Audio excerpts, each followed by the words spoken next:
Tenemos un gran invitado a esta hora de la mañana. Quiero presentar, y ya está conectado, Antonio Minte, gerente de la Asociación Chilena de Biomasa, a quien ya vamos a tener en pantalla con nosotros. Antonio, bienvenido al matinal, buenos días. Hola César, muy buenos días. Muchas gracias por la invitación. ¿Nos escuchas bien, Antonio? ¿Nos ves bien? Muy bien. Ustedes Perfecto. a mí espero que también. Sí, se ve todo bien, se escucha todo bien. Antonio, Okay. bueno, gracias por estar con nosotros esta hora de la mañana. Queremos conversar un poquito sobre justamente la biomasa, que es un tema tan amplio que alberga, para que la gente entre en contexto, lo que tiene que ver con el chip, ¿cierto? El pellet, la leña, ¿no? Que son lo que hoy día, en rigor, es el tema que queremos tocar, que tiene que ver con la energía en nuestras casas. Pero antes de seguir avanzando en esta entrevista, te quiero preguntar, y que la gente entienda, ¿qué es la Asociación Chilena de Biomasa y quiénes conforman esta asociación, Antonio? Sí, mira, la asociación obviamente es un gremio que se creó para representar a todos aquellos que tienen alguna relación con la cadena productiva de la biomasa para bioenergía, en particular para bioenergía. Después, quizás con la conversación vamos a ir explicando que hay otros ámbitos también de la biomasa. Pero en este caso, el gremio de la Asociación Chilena de Biomasa tiene un foco en energía.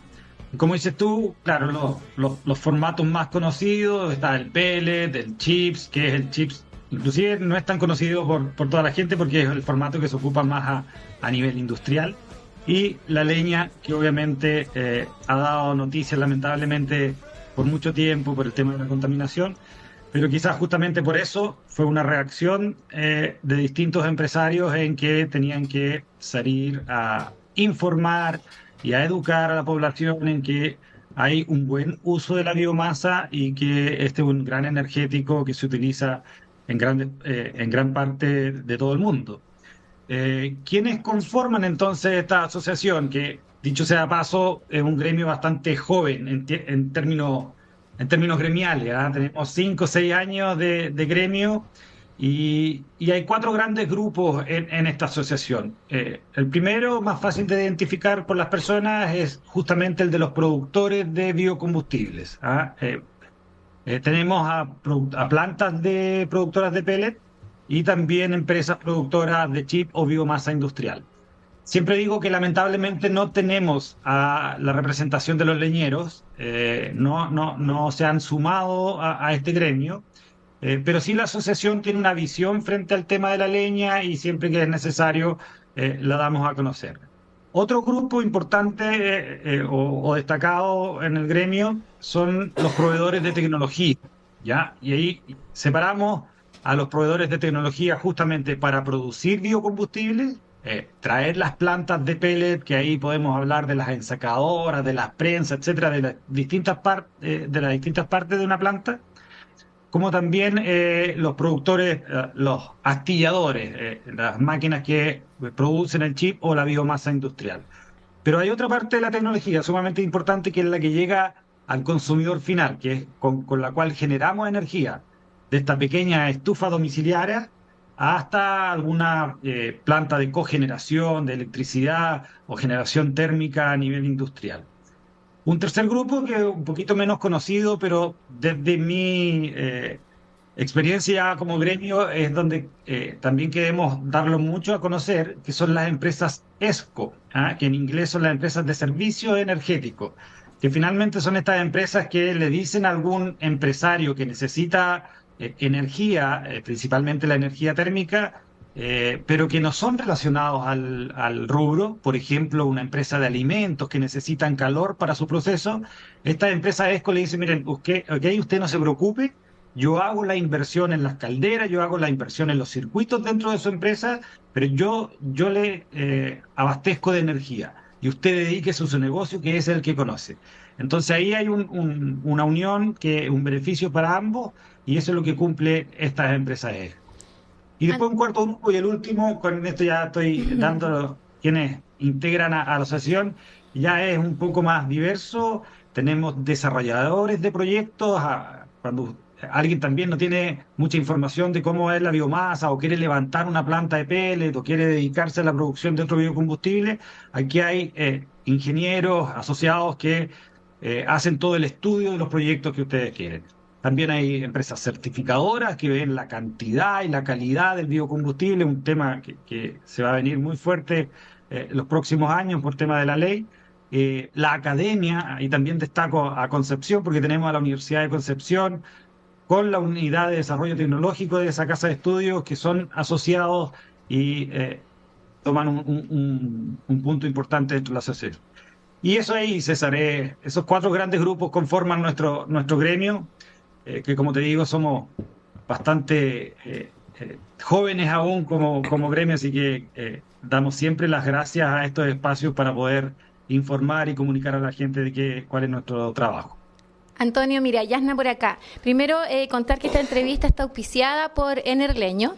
Y mira, yo te quiero llevar con respecto a la nueva ley de biocombustibles que indica que los centros de procesamiento de biomasa y los comercializadores deben inscribirse en el registro de superintendencia y también deben certificarse para conseguir este sello de calidad que los identifique como establecimientos certificados. Y queremos saber qué opinión tienen ustedes como asociación con respecto a esta nueva ley. Sí, Yanna, es súper importante lo de la ley porque yo creo que somos como puede haber otros casos, pero uno de los gremios que forzó a que a que tengamos una ley dentro del sector, a que nos regulen, ¿ya? Así, por favor, decirle a los políticos, regulen este mercado porque lamentablemente el tema de la leña le estaba haciendo daño al resto del mercado. Así que nosotros fuimos uno de tantos entes impulsores de esta política. Y efectivamente, como dices tú, va a venir a ordenar el mercado, va a venir a regular, partiendo con que todos los productores se van a tener que inscribir en la SEC. Aquí hagamos el símil y así vamos a ir pudiendo entender de que justamente estamos hablando de energía. O sea, alguien que vende gas o las empresas de gas en Chile están inscritas en el Ministerio de Energía, aquellas que producen electricidad están inscritos en el Ministerio de Energía y obviamente los biocombustibles debían estar inscritos pero no estaban. Entonces es como lo más básico que hoy día se les va a solicitar. Usted, señor, si produce o genera biocombustibles, tienen que estar inscritos. ¿Por qué? Porque obviamente vamos a tener que revisar la calidad de su biocombustible. Hoy día, uno de los grandes problemas de la contaminación es que la leña no cumple con estos requisitos de calidad, principalmente con ser seca, tiene altos contenidos de humedad, con lo cual genera bastante humo en su proceso de combustión y todos sabemos y conocemos ya el problema que eso produce. Entonces, y además entonces de estar inscritos, va a venir un proceso de certificación donde la SEC va a tener, seguramente va a abrir licitaciones a distintas empresas que certifiquen que estos productores están cumpliendo con sus procesos y cumpliendo con la calidad del producto. Así que nosotros tenemos una mirada muy propositiva de la ley, fuimos quienes promovimos esta ley, la cual recién la tuvimos en noviembre del año pasado. Esta es una ley súper nueva y que además va a tener una ejecución paulatina. No va a ser desde que de noviembre están solicitando estos requisitos. Hoy en día esta ley se está en los procesos de crear los reglamentos. Justamente los reglamentos van a decir, ok, vamos a pedir certificación, pero ¿qué va a ser esa certificación? ¿Cómo la vamos a ejecutar? O también en los otros combustibles o en los otros formatos de la biomasa, no solamente en la leña, sino que qué le vamos a pedir a los productores de pellet, etcétera. Hoy día está en proceso ese reglamento y por lo que dice la ley partiría, o la ejecución de la ley partiría, en primer lugar, solo en aquellas ciudades que están declaradas saturadas. ¿Ya? Vamos a dejar todo lo que no esté declarado saturado porque va a ser un trabajo inmenso al cual el Ministerio de Energía, inclusive el Ministerio de Agricultura, que les va a ayudar en este proceso, tienen mucho temor a ver si les van a dar las manos, la HH, digamos, la gente que tienen contratada, porque para que ustedes tengan una noción, yo entiendo, por ejemplo, Concepción o el Gran Concepción tiene cerca de 6.000, 7.000 trabajadores en torno a la leña. Imagínense lo que significa fiscalizar eso, dando el mismo símil de las otras empresas de energía. cuando alguien habla de electricidad, ¿cuántas empresas ustedes se imaginan? O sea, hay 2 o 3 empresas transmitiendo energía en las ciudades. O el gas, ¿cuántas empresas? Hay 2 Antonio, o 3 marcas, como dice César aquí, parece lo del fútbol. O sea, son 2 o 3 nomás lo que dominan todo. En cambio, en la leña o en los biocombustibles, un mundo mucho más amplio, mucho más amplio. Antonio, Lo cual es muy competitivo, ¿cierto? Por términos de competencia y de mercado, pero también tiene su dificultad en el cuando vayan a ser auditados o vayan a ser fiscalizados por la autoridad. Así que an- esperamos que este avanzar paulatino de la ley vaya dando herramientas al Estado y a todos los que tengan que participar de esta ley para poder hacer una buena ejecución de la misma y que no pase a ser una letra muerta por justamente esta problemática de que el mercado sea tan disperso, tan amplio. Antonio, te habla Eduardo por acá. Mira, recién hablábamos de la nueva ejecución de la ley 21.499, ¿no es cierto? Que es este marco regulatorio de todo lo que es la leña, el pelo y todo lo que es biomasa en general. Pero cuéntanos cuál es la opinión, tanto tuya como de la agremiación, respecto de la nueva ley de los biocombustibles y particularmente con el ente fiscalizador, que sabemos, ¿no es cierto?, que es la Superintendencia de Electricidad y Combustible. ¿Crees tú que hay una visión de acabar con este mercado negro por un lado, el robo de leña, la particularidad de las zonas de conflicto que tenemos en la macrozona sur? ¿Qué opinión tienen ustedes?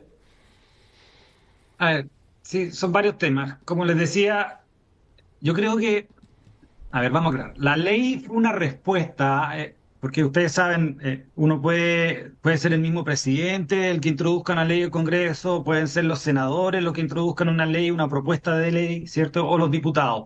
En este caso, fueron 2 diputados que respondieron a otra propuesta de ley que venía a prohibir el uso de la leña. ¿Ya? Y 2 diputados del sur, uno de la Araucanía, no, perdón, uno de los ríos y otro de los lagos, si no me equivoco, Harry Jürgensen era uno de ellos, eh, respondieron a esa propuesta, decir, oye, no, en realidad la leña es uno de los principales energéticos del sur de Chile, ¿cómo están pensando en prohibirlo? Si su problema son las emisiones, encarguémonos de las emisiones, de ese problema. Y por suerte eso tuvo más cabida que el de la prohibición de los biocombustibles. Entonces ahí tenemos un primer paso. No, la ley viene a fomentar el buen uso de la biomasa. ¿Ya? Eh, Recordemos, no sé, uno lo tiene bien palpable en la memoria porque trabaja en esto, ¿cierto? Pero habían algunos ministros que hablaban del plan de retiro de la leña en vez de hablar de la ley de la leña o de la ley de la biomasa. Y la diferencia que yo hago, que esta ley, por ejemplo, trae un plan de modernización muy claro y muy bien escrito dentro de la ley. Dice un plan de modernización, por lo que viene a hacer esto es que este mercado funcione bien. Y como dices tú, entonces, viene a hacerse cargo del mercado negro, a hacerse cargo del conflicto, quizás, no sé, me imagino te refería un poco al conflicto de Biobío, Araucanía, del sector forestal. Sí, de alguna manera puede tocar eso, ¿ah? Pero ese no es su objetivo. Yo creo que ese conflicto está tocado más por otros proyectos de ley que por este proyecto de ley de los biocombustibles. ¿Por qué digo de alguna manera lo va a tocar? Porque si desde ese conflicto se estuviese generando madera robada, que al parecer así es, y esa madera robada esté llegando a la producción de leña o a la producción de pellet, de alguna manera va a llegar esa fiscalización porque, digámoslo, en el mundo moderno ya no podemos hablar solamente de calidad de los biocombustibles. También tenemos que hablar de su trazabilidad y de la sustentabilidad de ese biocombustible. ¿Ah? Que venga de bosques bien manejados, que venga de orígenes conocidos, no puede, como tú mismo dices, venir de estos mercados negros o de bosques que quizás se está robando la madera. Entonces, tangencialmente sí va a tocar esos problemas, aun cuando no es el objetivo central de la ley. El objetivo central de la ley es entregar un producto de calidad al consumidor final para evitar las emisiones, principalmente en las ciudades. Antonio, lo que pasa es que la pregunta te la llevaba un poco porque finalmente lo que puede coartar este tipo de mercado negro es la fiscalización, y lo veíamos a través de las noticias, que el robo de madera, donde se ha dado fuerte el paso, es la fiscalización, donde se han recuperado camiones robados, maquinaria robada, y esto fuertemente, obviamente, en la región del Biobío, pero también en la Araucanía. Respecto de eso, ¿y cómo está respecto a la fiscalización? ¿Crees tú que todavía a ver, está a la altura del nivel que se necesita fiscalizar? ¿Tú dices en el caso del robo de la madera? No, no, en el caso de que la SEC sea el ente fiscalizador. Mira, como te decía, eso aún no parte porque están en la creación de los reglamentos. A mí me parece bastante bien que sea la SEC, aun cuando la SEC va a tener que especializarse en esto porque no era algo que venía tomando. Pero, a ver, la bioenergía o la biomasa es la principal energía renovable a nivel mundial. No es solamente que en Chile ocupemos leña o pellet o biomasa para la industria. Este es un dato también fuerte que el común de las personas no conoce, y el boom de las otras renovables nos tiene un poco abajo y como en silencio. Pero la biomasa genera casi 6 veces más energía que la energía solar, que la energía eólica. Es súper, súper potente. Y no solo hay que mirarla en su formato leña. Yo creo que el formato leña es justamente el que viene disminuyendo su uso, y se vienen ocupando más estos usos modernos como el pellet, inclusive tecnologías que vamos a ver cada vez más en Chile como el biogás, y que ya nos empezamos a ampliar del sector forestal, maderero, nos empezamos a ampliar al sector de la agricultura.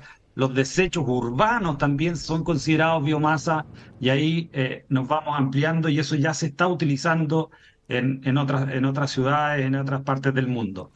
Eh, Volviendo al caso de la fiscalización, sí, me parece bien que sea la SEC, pero además, como les dije, como esto va a ser es un mercado tan amplio, ya está también en la ley que la SEC va a poder determinar a otras oficinas del Estado como para que tenga soporte en esta ley. Y ahí principalmente, por ejemplo, otro fiscalizador va a ser CONAF, que sabemos que ya tiene un grado de fiscalización en los productos forestales.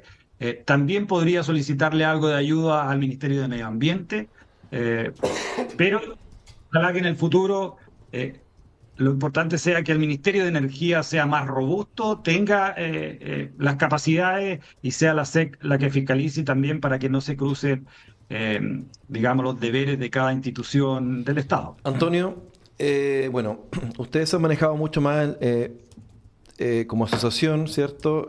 Una asociación joven, se han enfocado mucho más en la biomasa industrial y, por supuesto, con el tema del pellet, ¿no? Y las empresas que están hoy día asociadas a este gremio.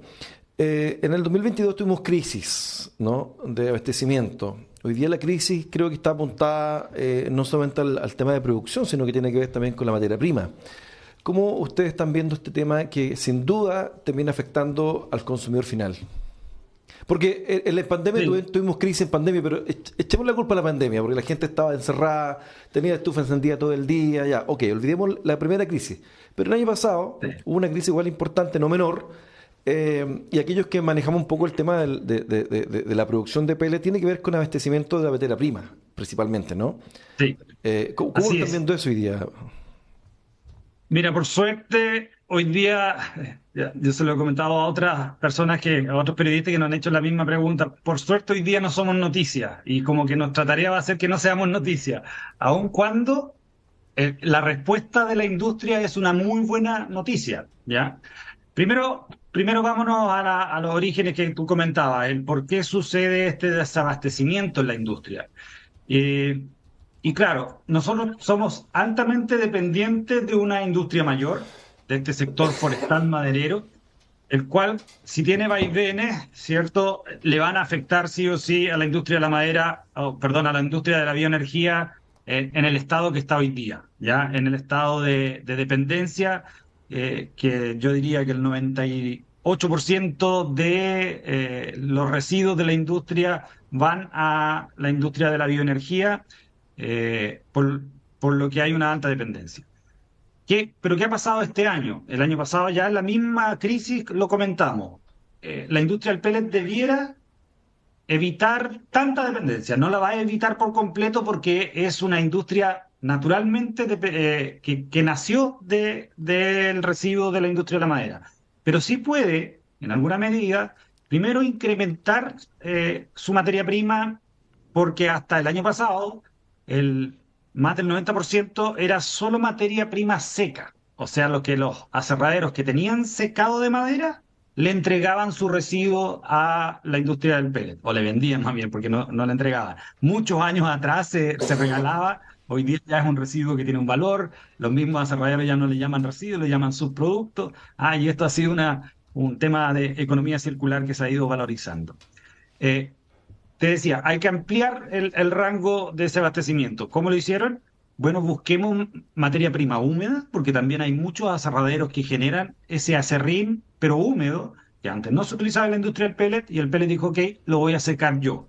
Entonces empezaron a hacer inversiones en secadores, son inversiones no menores, y más que la inversión también, no es tan fácil como parecía secar biomasa. Pero hoy en día varias empresas han invertido en eso, por lo cual ampliamos la capacidad de tener más materia prima. Y otra tecnología que también se está incorporando es aquella tecnología que son molinos que pueden ir de alguna manera directo al bosque. En el bosque también, cuando hay manejos sustentables, hay árboles que se van a la industria del aserrío, hay otros árboles que se van a la industria de la celulosa, etcétera, pero hay otros árboles que no hay ninguna industria que los toma porque son muy delgados, porque son muy chuecos, etcétera, que no tienen un rendimiento industrial. Bueno, esos árboles residuales, la industria del pellet los puede tomar, está comenzando a tomarlos, y con estas dos tecnologías ya pudimos ampliar el espectro de la materia prima, y este año están pasando una temporada muy buena, donde, entre comillas, podríamos decir que está sobrando el pellet, y además, perdón, es un punto que se está pasando, y además lo que estamos viendo este año, que se abrió un poco la puerta también a la importación. Han habido productores que han traído pellets desde afuera con mucha anticipación. Esto es un proceso que no era fácil de hacerlo. En la misma pandemia, o perdón, en la misma crisis del año pasado se les preguntó, oye, ¿por qué no importan? Porque el proceso de importación es más o menos de unos 3, 4 meses de negociación, de hacer las pruebas, etcétera. Bueno, eso se ha cumplido este año. Nosotros tenemos los primeros números, cerca del 5% del pellet que hay hoy día en el mercado proviene desde nuestros países más cercanos, principalmente Argentina y Brasil. ¿Mm? Así que, por suerte, hemos ampliado, César, esta disponibilidad de materia prima, y además también hay un ingreso, como les decía, de pellet desde los países vecinos. Antonio, bueno, hay tanto tema que conversar, hay tantas preguntas que me encantaría hacerte, porque hay mucho tema. A mí me parece extraño inicialmente que el objetivo del pellet, que nace en el 2006 por ahí, para reocupar lo que sobraba, se ocupó, ¿cierto? Se generó un producto para crear energía, que hoy día tengamos que usar energía para crear energía. Me parece contraproducente por los costos, por un montón de factores que uno podría entrar a analizar y a discutir, pero lo vamos a dejar para materia de otra entrevista, ¿te parece? Bueno, convengamos que esta entrevista fue auspiciada por Enerleño, ¿cierto? .cl, a quien invitamos a visitar. Y bueno, nos volveremos a encontrar, Antonio, en otra próxima entrevista para conversar más temas sobre esto y otras cosas que tienen que ver con la biomasa.